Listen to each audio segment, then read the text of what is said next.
Welcome back to the pod, everyone. I'm Hari. And I'm Kimmy.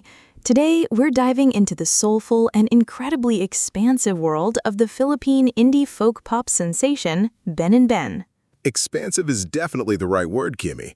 They're officially the most streamed Filipino artist of all time on Spotify, with over 2 billion streams. But what's really fascinating is how they started. It wasn't always massive arenas and billions of plays. That's right. The core of Ben&Ben began with twin brothers Paolo and Miguel Benjamin Gico. Back in the 2000s, they were just playing in a high school cover band called Deadline, jamming to Paramore, Urban Dund, and Yellowcard. Classic after-school culture. But here's a lesser-known fun fact. When they went to De La Salle University, they actually majored in engineering. They thought their inherent knack for fixing loudspeakers and music devices would translate well into an engineering degree while preparing them for a technical music career. That is quite the practical backup plan. However, things hit a pretty significant snag. They auditioned for a college Battle of the Bands contest and didn't even make it past the first round. The rejection hit them so hard, they decided to take a complete hiatus from music to focus on extracurriculars and their studies. Sometimes a step back is exactly what you need to find your true footing. Their real turning point came when Paolo answered a Facebook ad for the Elements Music Camp, which was a songwriting workshop. They were mentored by Filipino music legends like Glock 9, Joey Ayala, and Noel Cabangon. The twins described it as a cathartic experience that completely transformed their perspective on music and life. That camp was clearly the catalyst. It honed their songwriting and gave them much-needed confidence as vocalists. In 2016, after graduating, they officially formed a duo called the Benjamins, pulling from their middle names. They wrote a song called Tina Tangi, which beautifully infused folk music with traditional Filipino kundaman lyrics. It won third place at the Philippine Popular Music Festival, making them the youngest finalists at just 21 years old. That is an incredible comeback from failing a campus audition. Around this time, they worked with different sound engineers and even consulted tribal leaders for inspiration, eventually renaming themselves Ben&Ben. They dropped their self-titled EP in December 2016. But here is where the story gets really interesting mechanically. They layered so many audio elements and complex mixing into that EP that they literally could not replicate it live as a duo. They needed a bigger boat, so to speak. Exactly. Before their stage debut on Rappler's Live Jam, they invited a group of session musicians to perform with them. This lineup brought in Poch Barreto on electric guitar, Jam Villanueva on drums, Agnes Rioma on bass, Patricia Lasatan on keyboards, Tony Munoz and Andrew DePano on percussion, and Kiefer Kabugao on violin. It is wild how credentialed this group is.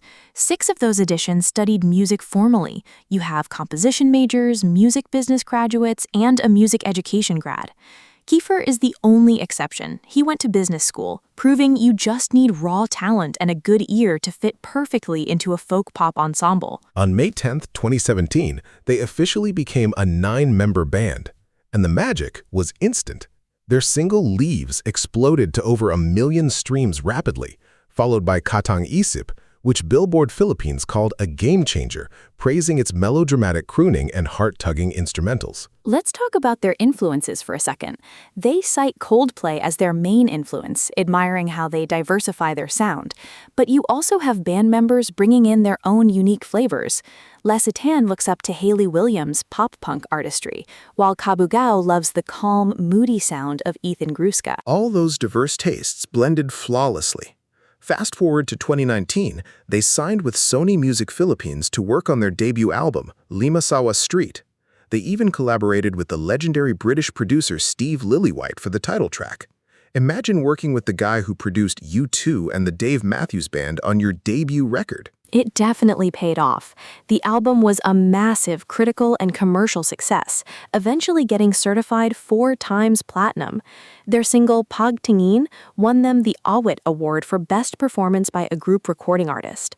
But then the COVID-19 pandemic hit, completely halting their touring momentum. Instead of taking a break, the entire band decided to live together. They turned their shared quarantine experience into their second album, Pebble House, Volume 1, Quaderno. The title translates to notebook, alluding to the ideas they chronicled while isolated in that house. That album marked a significant thematic shift in their artistry. While Limasawa Street was full of romance and positivity, Quaderno was deeply introspective. They diverged from typical romantic narratives to tackle heavy social commentary, focusing on mental health, escapism, and feminism. The musical experimentation was off the charts, too. A song like Sable featured sparse instrumentation and hand claps, while Lunad was essentially inspired by rock opera. It was a bold reinvention, featuring amazing collaborations with artists like Zild and Juan Carlos Labajo. What I find most fascinating, though, is their songwriting process during this time. Oh, absolutely. They've stated that their foundation is 10% writing and 90% listening. Usually one person brings a bare idea, maybe just a single line, and then everyone chips in with their own arrangements. It's radical collaboration at its finest. That definitely explains how they can seamlessly blend indie folk, city pop, and even electronic music into a cohesive track. And Quaderno rightfully won the Awit Award for Album of the Year and was named by NME as one of the 25 best Asian albums of 2021. Beyond their musical evolution, we really have to highlight their advocacy work.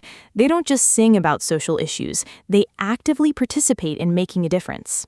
They really do. They are staunch supporters of environmental awareness, actively advocating against single-use plastics and promoting eco-friendly instruments. They were even named National Geographic Asia ambassadors for their efforts in rehabilitating the Pasig River. And their activism extends to human rights. They openly support the LGBTQ community and actively criticize inaccurate gender norms. In 2020, when the ABS-CBN network faced a broadcast cessation and mass layoffs, Ben&Ben donated proceeds from their single Nakikinig Ka Ba Sa Akin to the affected employees. During the height of the pandemic, they also held virtual benefit concerts for frontline workers and disadvantaged students. More recently, in September 2025, they performed their powerful accountability anthem, Kapangyarihan, at the Trillion Peso March in Quezon City. They truly use their massive platform for good, and musically, they are showing no signs of slowing down. In March 2024, they opened for Ed Sheeran in Parañaque, and Sheeran actually invited Paulo and Miguel on stage to perform their own song, Maybe the Night, alongside him. What a surreal, full-circle moment that must have been. They also had a jukebox musical adaptation of the romance film One More Chance featuring their songs, which premiered at the PETA Theater Center in April 2024. And fans have even more to look forward to. They announced their third studio album, The Traveler Across Dimensions, set for release on November 29. It is a bit bittersweet, though. Jam Villanueva recently announced that 2026 will be her final year as the band's drummer. She has been such a foundational part of their rhythm section since the group expanded. She definitely leaves behind a massive legacy. From a failed college audition to becoming the most streamed Filipino artist of all time, Ben&Ben's journey is a beautiful testament to resilience, collaboration, and the sheer power of emotional authenticity in music. Beautifully said, Kimmy. They truly changed the landscape of Filipino pop for the better.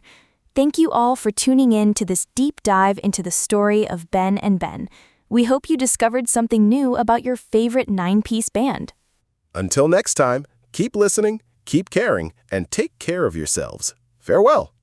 This episode is based on the Wikipedia article Ben&Ben, which is available under the Creative Commons Attribution Share-alike license. This podcast was crafted using artificial intelligence.